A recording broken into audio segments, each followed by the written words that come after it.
Before getting into the nitty-gritty of this review, I would just like to point out / remind everybody that reviews are opinions, and, you could play this game and have a wonderful time with it. That is totally a thing. And if that's not enough of a spoiler and foreshadowing of where this is going to go, I didn't really enjoy my time with Europa.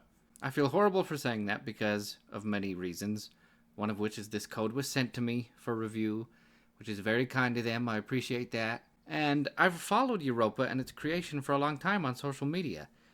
And I know that the lead developer feller has poured his heart into this, and he's worked really hard on it. And I think that definitely shines through in the game itself. You can tell that it was made by someone who loved what they were doing. And I think that automatically makes Europa more worthy than a lot of games that are just slung out like slop. So before I go into the nitty-gritty, Cade is a horrible, awful, jaded person who can't experience joy and is crapping on this nice, sweet little indie game, I'm going to talk about the things that I did enjoy. In recent years, as indie games are being cranked out and everything, we're seeing a lot more people try to emulate Studio Ghibli's signature style, their signature 2D painterly hand-drawn look, and a lot of people will be like, oh, it looks like a Ghibli game, oh, it looks like a Ghibli movie turned into a game, etc., etc. I think that Europa, as far as the environments are concerned, is the most worthy of this comparison. Its environments are very, very pleasant to look at. And the Ghibli inspiration is 100% apparent. And I don't think it's a bad thing. I think that the Ghibli inspiration here is very well done, very tastefully done. You can tell it's inspired by Ghibli, but it's got its own little twists in some of the environmental details. It looks good.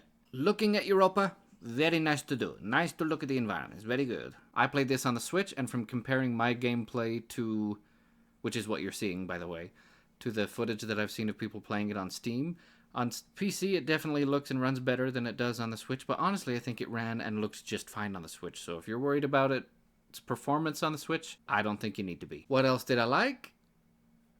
That's about it. I know, I'm a horrible person. And you know what? If I'm being completely honest, if you're someone who doesn't play a bunch of games, and you're someone who just wants a nice, ultra mega cozy, easy breezy indie game, and you love Ghibli stuff and just, I think a lot of people could definitely enjoy this. I think that there's definitely an audience for Europa. I am not a member of that audience. So now let's work through the cons. One of the cons, if the game is about this very nice, painterly beautiful environment that we're walking through, and it's serene and cozy and you're trying to jump along happily, why does the child make a noise every single time they jump?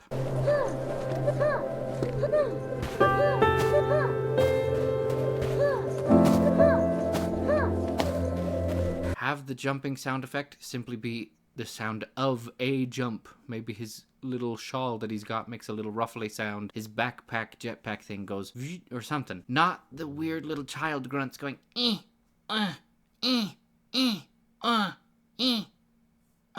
my gosh, it's very annoying. Should not be there. That is a sound effect design that should be thrown right out. It doesn't add to the child's characterization. It doesn't add anything other than annoying, irritating sound.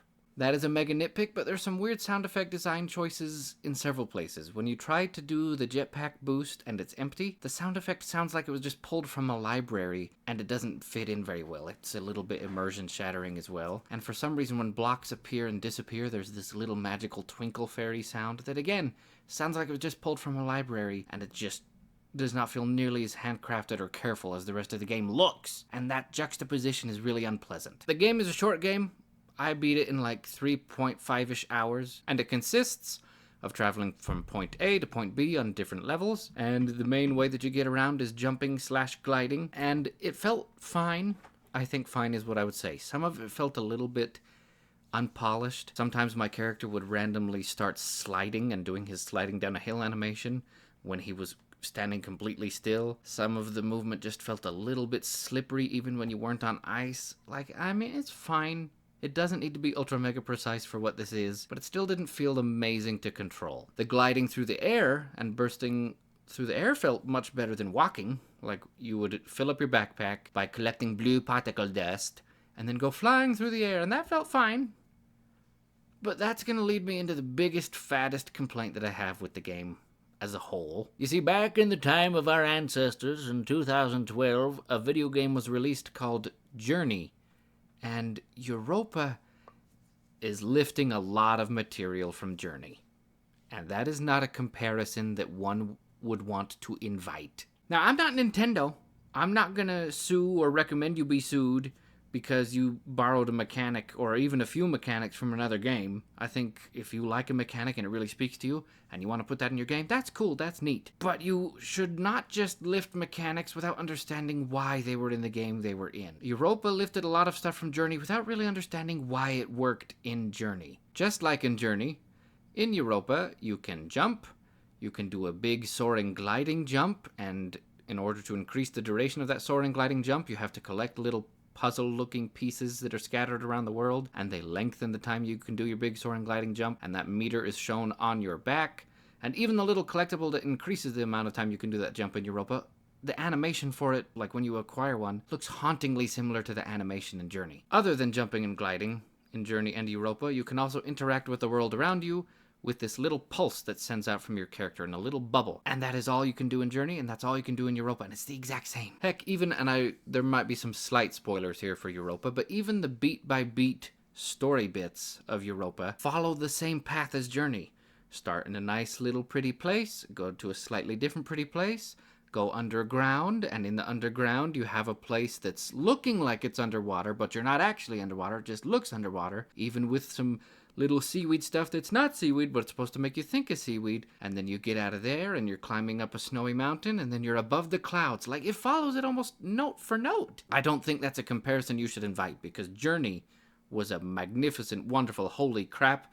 We didn't know that games could be made this way. It's fantastic. It still holds up beautifully today. And Europa is just kind of copying the notes from that without really understanding what made it so special in Journey. And I think the key of what made it special in Journey is that Journey is a completely wordless story. The reason that your little character that's enigmatic and covered in a cloth and is just this strange little creature in a strange faraway land the reason they interact with the world with the little bubble that sends out from their character is there's no words. If another player joins you in Journey randomly online, you cannot communicate with each other in any way other than making that little pulsing bubble. Interacting with the world in Journey, the little pulsing bubble, no words, just opens doors, moves machinery, sets free little creatures made out of ribbony cloth. It is the whole crux of Journey, the wordless interaction with the world. In Europa, you barely use that bubble, and when you do, it's like you're going to hit the switch and open the door, but we don't really know why this child that's half human, half robot has the ability to do it. It's just something he does. It doesn't serve as much of a purpose, especially because Europa is definitely not wordless. It has a story, and that story is shoved in your face anytime you pick up a journal entry. Anytime you find a journal entry from the child character's father, a voiceover starts that just reads it, or you can read it yourself and tell him to be quiet. But either way, the story is something you will miss entirely if you are not reading these journal entries. If you skipped every single journal entry, you would not have any kind of clue of what is going on in Europa. And there would still be segments where there's a voiceover whether or not you're picking up a journal entry or not. And the story that's here in Europa is not that interesting. It feels like filler. It feels like something that was placed there while they were working on the rest of the game, and they never came back to make the story sound or look better.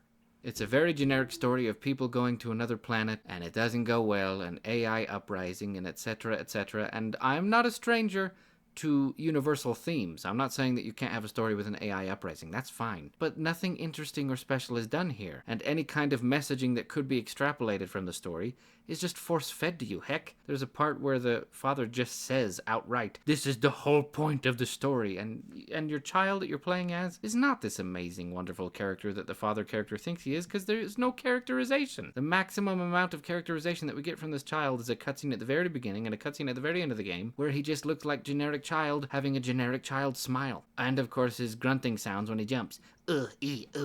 And going back to the Journey thing, I mean, you could do a lot of interesting stuff, I suppose, with the mechanics that Journey has laid out. And I think that Europa tries to, because there are some turrets and some mines you have to avoid, and some little environmental puzzles that aren't present in Journey, but they're still not very interesting here. They're incredibly simple. And again, maybe you're looking for a very simple, cozy evening, but I feel like there are better ways to spend a cozy evening than doing something that's so simple it borders on mind-numbing. And I know that sounds so harsh. I am being such a jerk. I know. And again, maybe you've never played Journey. Maybe you play Europa first, and it means a whole lot more to you because you've never played anything like it. But as someone who has played Journey multiple times, it just feels like...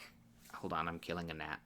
as someone who has played Journey multiple times, it just feels like, why would you borrow so much from Journey and invite this comparison? When I review games, I normally don't compare them like crazy. But this is just Journey, but not with nearly as much polish, presentation, or uniqueness, or mysticism, or atmosphere, or sense of place. Like, it's just Journey, but less. And that is really mean to say, but I don't know. And then even the turret sections, like, the turrets can shoot the little child and he falls on his face and he's stunned for a moment. There's no game over. There's no real consequence to being hit other than it wastes your time as a player. Like, there's not really a point. In fact, a lot of the turrets, you can just zip right by them and never think about them again. Or, if you're unlucky enough to be hit by the turret just right, you can be hit by the turret multiple times and chain stunned and just lying on the ground. It's why even include the turret section if there's no consequence or anything to incentivize the player to feel a little bit of fear? In Journey,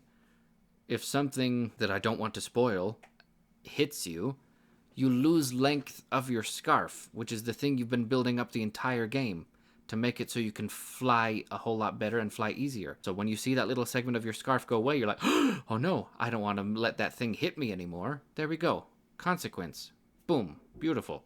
You're hit by a turret in Europa, you just lie on your face and wait to get up. And again, maybe you just want something super chill, but Journey is chill, even with its consequences. You can have consequences in a game and still be a cozy game. Europa just feels like the consequences were wasting the player's time. And that is not a good consequence. That's a slap to the player's face. And in line with the turrets that just feel out of place and like not an obstacle that should even exist because they're just so, for lack of a kinder word, purposeless. There's one chapter of the game that's literally just one puzzle. Like, I can't believe it was categorized as a chapter. Like, it was just so fast and done. And there was one moment where I was trying to cross a bridge, and you have to take cover on the bridge when heavy winds come about. And I was doing that, like, standing in place with the heavy winds, and the heavy winds are heavy for a long time, and when they finally let up, you move forward. Also a mechanic taken from Journey. And I finally crossed the bridge, and I round through a corner through this room, and I see that the way forward is the area I would have been blown to if I had fallen off the bridge. Like, it's right next to the bridge. Why? Why was this bridge here at all? I don't know. I'm a horrible jerk, I know. I've given negative reviews to games before as a game critic working for websites, but it feels different when you have a boss who says, okay, review this game. Yes, sir. It's different when they send me the code themselves, and now I feel like a rat-fink bastard because I didn't enjoy the game. I can definitely tell that it was made with a lot of love, and I can definitely tell a lot of people will really enjoy this game. But for me, I think I'm going to have to give Europa a D. Yeah. Tune in next week when I crush the dreams of another game developer. We'll see you later.